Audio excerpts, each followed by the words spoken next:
Interpares, c'est la numéro 15. Et aujourd'hui, je vais vous parler de Terre inculte, un essai consacré à The Wasteland de T.S. Eliot par Pierre Winkler. Pierre Winkler, j'en ai déjà parlé, c'est un peu l'année Pierre Winkler ces temps-ci pour moi. C'est un livre, celui-ci, paru en 2018. Mais la raison pour laquelle j'ai découvert et j'ai commencé à beaucoup m'intéresser à Pierre Winkler, c'est à cause de ce livre-là, ce livre essentiel, peut-être un des plus beaux livres de poésie de ces dernières décennies, La Sauvagerie, paru à la collection Biophilia chez Corti. Je lis ce livre depuis juin, et je n'ai pas encore tout à fait fini d'en faire le tour, et donc je ne suis pas encore prêt à en parler dans une vidéo. Mais là, du coup, je lis d'autres livres de Pierre Winkler, et notamment ce livre-là, consacré à The Wasteland. Alors ça m'a replongé dans de vieux souvenirs, non pas d'étudiants, mais d'enseignants. The Wasteland, il se trouve que c'est un poème que j'ai enseigné en 3e année de licence, la première ou la 2e année où j'enseignais. J'étais en thèse en fait en même temps et je donnais des cours à Paris 10 et à Paris 3. Et c'est à Paris 3 qu'il y avait un programme très ambitieux qui appariait les Songs and Sonnets de John Donne avec justement The Wasteland. Et donc j'ai enseigné The Wasteland, c'était à peu près fou comme Paris, mais bon voilà, on a essayé de faire ce qu'on pouvait, et depuis cette époque-là, depuis 1998, 19, ouais, ça devait être au printemps 1999, je n'avais pas beaucoup relu T.S. Eliot, ce qui est très mal, parce qu'en fait là j'en ai relu énormément, pas seulement The Wasteland, et en fait j'aime énormément la poésie de T.S. Eliot. Alors le livre de Pierre Winkler ne cherche pas seulement à proposer une analyse, plus exactement, il essaie de faire l'expérience de ce qui se pratique quand on lit un texte illisible ou réputé illisible, ou dont l'illisibilité fait partie en fait de la stratégie d'écriture. Et donc c'est une question évidemment qui moi m'intéresse énormément. J'avais participé il y a une quinzaine d'années à un colloque à Poitiers sur l'illisible. J'avais d'ailleurs fait une communication, écrit un article sur Season of Enemy de Wole Soyinka. J'avais parlé aussi, j'avais fait une sorte de traversée de ce que j'avais appelé une lecture illisible. Et donc voilà, donc c'est une question qui vraiment m'a toujours beaucoup intéressé, donc pas seulement parce que ici il en est question avec Pierre Winkler. Ce qui m'intéresse moi dans ce parcours-là, c'est le lien que je peux faire avec ma propre pratique des textes difficilement lisibles. Et donc j'ai vraiment lu avec beaucoup d'intérêt ce texte de Pierre Winkler. Alors il est à peu près impossible de le résumer. Ce que je peux vous lire, c'est une partie de l'avant-propos dans lequel il explique, et ça donne le plan du livre, donc ça vous donne déjà une idée. C'est comme si je vous lisais la table des matières, mais c'est beaucoup mieux expliqué par l'auteur lui-même. Chacune des 7 premières parties du présent ouvrage, la traduction fait la 8e, parce que j'oubliais de dire que ceux qui accompagnent cette pratique expérimentale de l'analyse critique, c'est une nouvelle traduction de The Wasteland qui est donnée in extenso à la fin du livre. Donc chacune des 7 premières parties du présent ouvrage, la traduction fait la 8e, correspond en effet à l'une des postures critiques suivantes. La première essaie de déterminer les pratiques auxquelles invite The Wasteland. La deuxième tâche de déterminer des principes pour régler l'interprétation de ce genre de texte. La troisième essaie de replacer le texte dans son rapport aux autres textes auxquels il renvoie. Vient ensuite une rhétorique se penchant notamment sur l'effet de sauvagerie produit par un texte pourtant saturé de références, puis une sémiotique s'intéressant aux relations entre les signes et les choses. La 6e envisage les procédures par lesquelles le texte, en supprimant ses propres médiations, essaie d'accomplir un saut dans l'absolu, objet de la 7e partie. Et donc, ce qui est assez particulier ou paradoxal, c'est que c'est une lecture extrêmement théorique, mais qui accompagne le texte et qu'elle l'accompagne de manière linéaire. Et donc en fait, ça veut dire que chacune de ces 7 parties qui correspond pour chacune d'entre elles à des approches théoriques ou à des approches de critique assez différentes, suit en fait un des mouvements du texte de Wasteland. Ce qui est peut-être doublement paradoxal, c'est qu'il y a 7 parties plus la traduction, alors que The Wasteland est un poème en 5 parties. Donc c'est une espèce de mix un petit peu comme ça, bricolé, de lecture thématique, lecture synthétique, traduction linéaire avec commentaire linéaire, et voilà, donc c'est assez séduisant aussi cette manière de ne pas vouloir suivre une forme préétablie.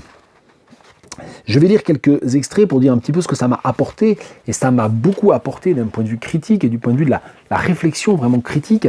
Ce qui m'a intéressé aussi, c'est, j'en parlerai tout à l'heure, le rapprochement que je peux faire moi avec d'autres livres de critique qui m'ont beaucoup marqué.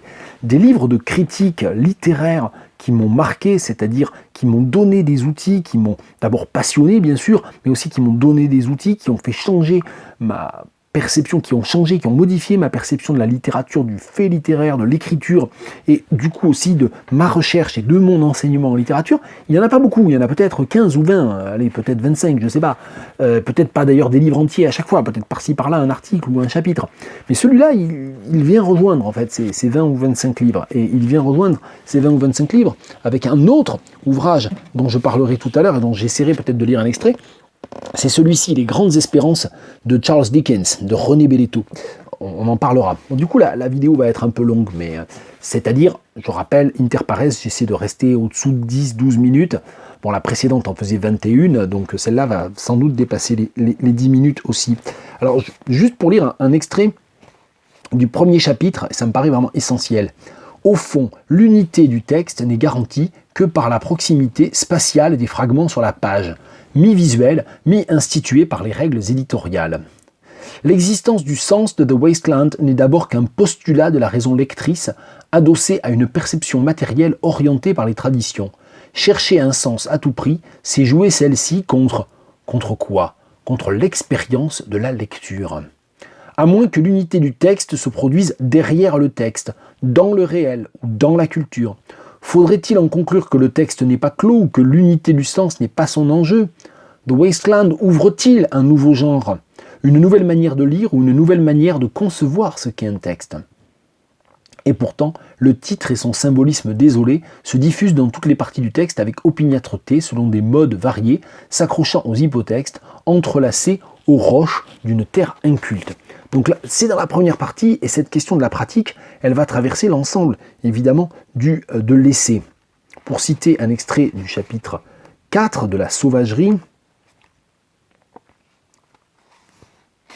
et c'est sur la question de l'intertextualité, il parle du début, où est-ce que c'est ? Du chant... Oui, c'est le fameux passage onomatopéique, hein. Tweet, tweet, tweet, jog, jog, jog, jog, so rudely forced, terror. Et donc voilà ce qu'il en dit notamment hein, à propos de la sauvagerie, hein, justement, parce qu'il prend ce passage onomatopéique comme un point de départ de la réflexion sur la sauvagerie. Les quelques vers qui forment cette séquence étant le fruit d'une double contraction, le début du chant 2, il est intratextuel, et les métamorphoses, il pourrait apparaître comme le fruit d'une opération doublement intellectuelle, d'une série de gestes parfaitement maîtrisés et qui en viennent à dessiner les linéaments d'un programme moderniste. Rien là qui soit sauvage, qui ne soit de la culture. Mais cette double contraction ne peut-elle pas être vue en même temps comme une lacération, la langue cultivée du deuxième chant, taillée en pièces, la voix fait cuit-cuit, tweet, tweet, tweet, jag, jag, jag.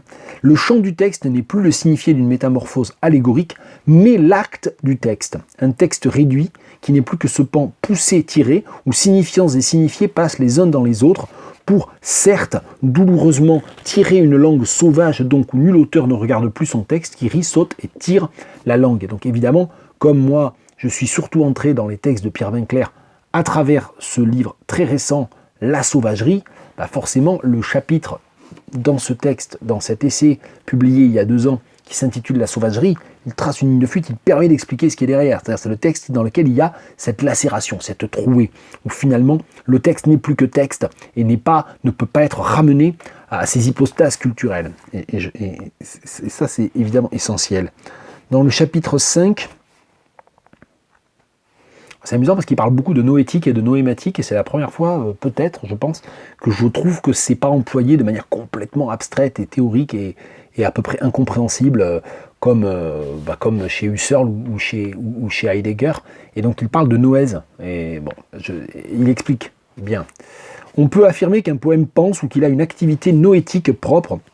Là, il explique ce que veut dire noétique, puisqu'il reconfigure le sens en travaillant sur ses différents niveaux.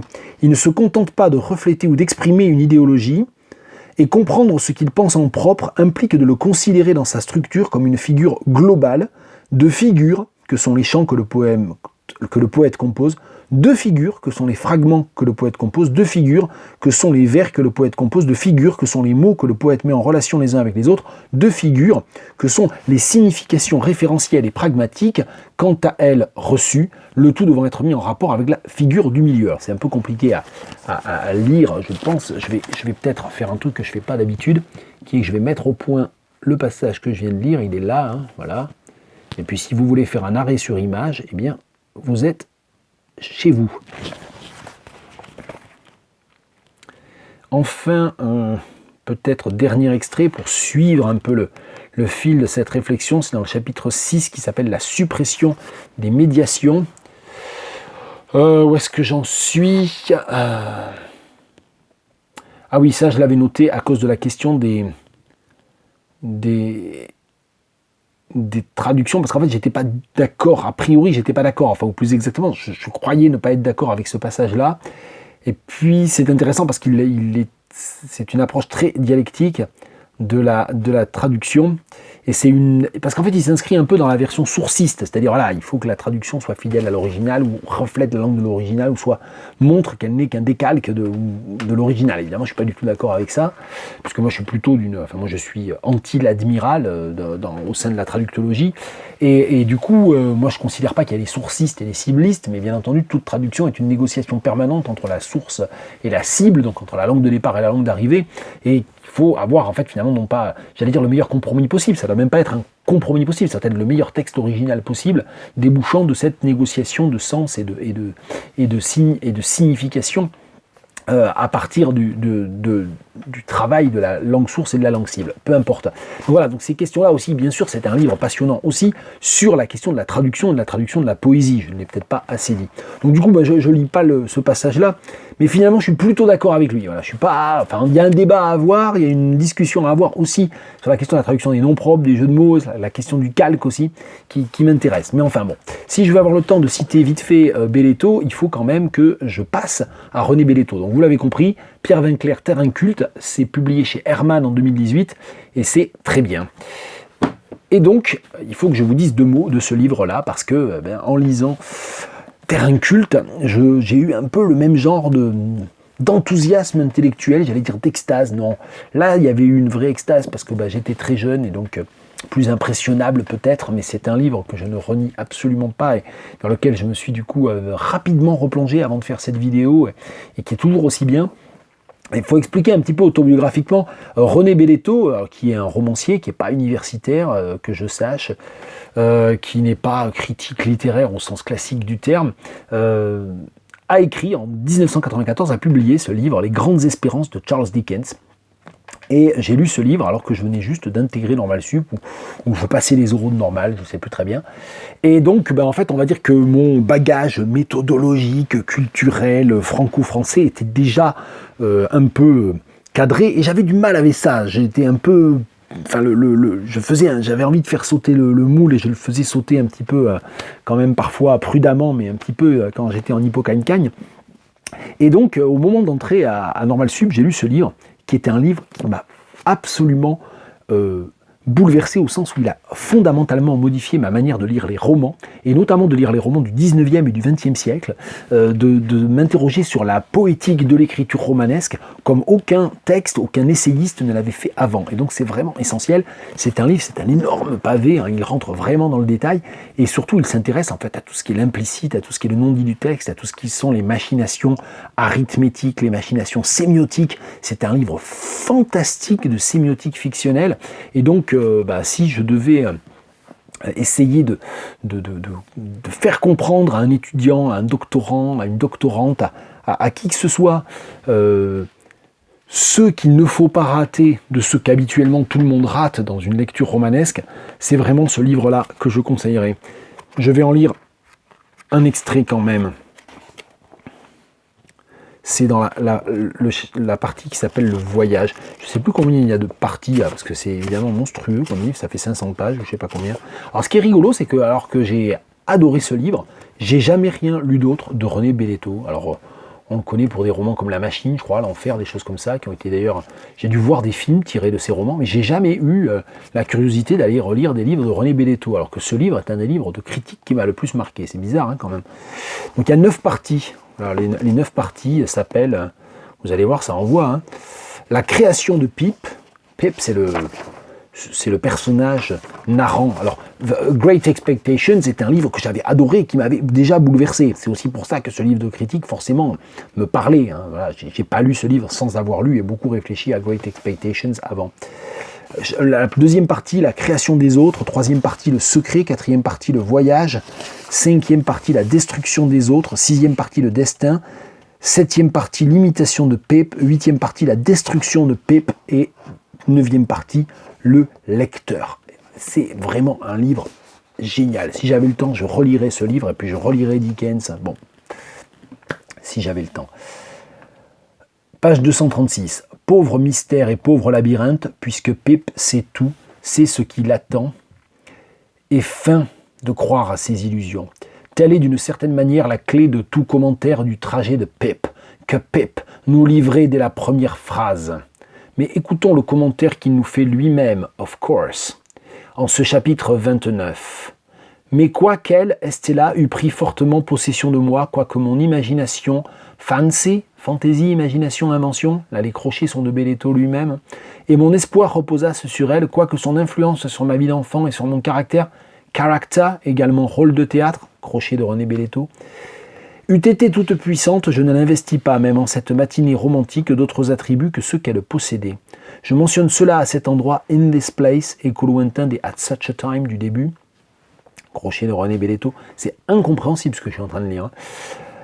Dans une intention bien précise, parce que c'est le fil directeur par lequel je peux être suivi dans mon pauvre labyrinthe. The clue by which I am to be followed. Exactitude obligatoire dans la traduction, comme pour And came to be called Pip. Non pas par lequel on peut me suivre, mais par lequel je peux être suivi. C'est encore plus flagrant en anglais. I am to be. Pip est seul à exister et à ne pas être dans son labyrinthe. Souvenons-nous aussi que la serviette du garçon d'auberge dans le passage du thé, descente labyrinthique aux enfers, était tenue par lui comme a magic clue. Et finissons-en ou presque avec cette idée que Pip sait qu'il s'abuse lui-même, qu'il commet des faux à son intention, que dans les tours de magie qu'il exécute, il est à la fois l'artiste et le public, le dupeur et le dupé, en reproduisant ce commentaire imagé, obstiné et minutieux du chapitre 28. Et là, il cite le chapitre 28. Et comme tout à l'heure, je vais vous faire un petit arrêt sur image, enfin, vous ferez l'arrêt sur image. La vidéo est déjà assez longue, je ne vais pas tenir le livre pendant 3 plombes.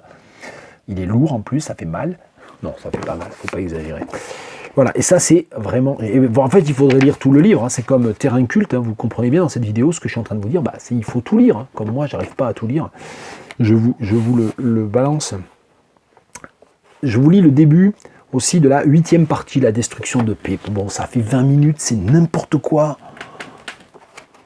Mais bon, vous pouvez accélérer, vous pouvez couper. Hein. Vous avez eu le droit d'avoir déjà à renoncer... Hein, à vous désabonner, à je sais pas quoi. Bon. Début de la 8e partie. Les noms propres. Reparlons des noms propres. Le nom et la personne. La personne n'existant pas, le nom suggère de diverses manières le peu de réalité de la personne. Le nom donné seul, sans aucune autre indication sur la personne, illustre à merveille cet état de choses. On ne sait rien de quelqu'un, hormis son nom. Il n'y a rien d'autre que le nom. C'est particulièrement frappant dans le cas des 5 frères de Pip, dont Pip nous donne scrupuleusement les noms, puisqu'en effet ils sont morts. Le nom est comme la matérialisation sur le papier du fantôme qu'est la personne. Multiplier le nom, c'est multiplier la personne, qui est multipliable à l'infini de par sa condition de fantôme. Il y a 3 J et 3 O, ça fait 3 Joe, Pip, dit Joe émerveillé par l'écriture de Pip au chapitre 7. Et Pip, au chapitre 21, attendant avec impatience Herbert, dont il ne sait pas encore qu'il est le jeune homme pâle bien connu de lui, certes son double rencontré chez Miss Havisham. Citation. J'avais écrit avec mon doigt mon nom plusieurs fois sur la poussière de chacun des carreaux de la fenêtre. La fenêtre, lieu où apparaissent volontiers les fantômes. D'ailleurs, c'est le même fantôme qui toujours se dédouble. Et dans Bleak House, nous sont présentés le seigneur de Bouillon, le marquis de Couillon, le duc de Nouillon, tous jusqu'à Zouillon, dit à la fin Dickens. Haha. Dans certains cas, le cas de Pip, avoir un nom et un prénom, c'est encore trop, c'est trop de réalité. Cela suppose une famille, des parents qui se seraient concertés pour choisir le nom de baptême, comme ils se seraient unis pour engendrer l'enfant, une société donnée puisqu'il y a eu le baptême, etc. Aussi, le personnage a-t-il un seul nom, plus ou moins inventé, plus ou moins signifiant en tant que mot. Et là, je fais juste 2 commentaires et je vais dépasser les 20 minutes, du coup, c'est que une des choses fondamentales que j'ai apprises, enfin, tout à l'heure, dans le premier extrait que j'ai lu, il y a toute la question de la traduction. René Belletto, contrairement à Winkler, ne propose pas une nouvelle traduction de The Great Expectations. Mais en revanche, il critique les traductions précédentes et il montre comment il faudrait traduire Dickens et comment il faudrait, par exemple, garder tous les passifs. Ça, c'est super intéressant. Moi, j'avais jamais rien lu comme ça. Ça a été voilà, mon premier choc aussi de réflexion sur la traduction littéraire et la transitivité, intransitivité des questions de traduction et de traductologie, en fait. Avant même de connaître le mot de traductologie en 1994, c'est pour ceux qui ne suivent pas. Mais c'est impossible de suivre cette vidéo. Et donc voilà, une des choses qui m'a apprise, j'ai fait une parenthèse de 50 secondes, ou pas loin, c'est de faire attention à l'onomastique. Parce qu'il y a des pages et des pages sur le nom même du personnage, Pip, qui est la réduction de Philip Pirrip. Et donc Pip, il y a toute une explication, hein, pourquoi est-ce qu'on va surnommer comme ça. Mais ce qui est intéressant, c'est que René Belletto, il repousse l'explication donnée dans le texte, il va chercher toutes les autres explications possibles. Et donc, tout le livre, comme celui-là, sont des magistrales. Alors, la différence fondamentale, si je dois essayer de conclure sur cette interpares interminable, c'est pas interpares, c'est interminables, le minable c'est moi. Si je dois conclure pour dire ce qu'il y a de fondamentalement différent, c'est que Winkler, il s'intéresse à la question de l'illisible, et donc il prend un poème réputé illisible, ou peut-être circulaire, autotélique, etc., pour essayer de développer toute une théorie de la question de la pratique de lecture et de la pratique poétique. Et Belletto, il prend un roman réputé populaire d'un écrivain qui est pas Mallarmé, hein, qui est pas, qui est pas Proust, voilà, qui n'est pas Henry James, Charles Dickens, romancier populaire, etc.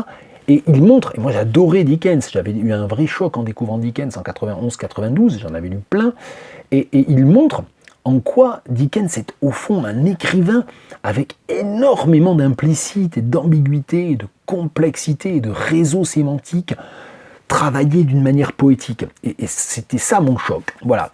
Donc dans cette interpares, on fait s'entrechoquer les livres et on se choque soi-même. Bon, j'ai dit assez de bêtises comme ça pour aujourd'hui.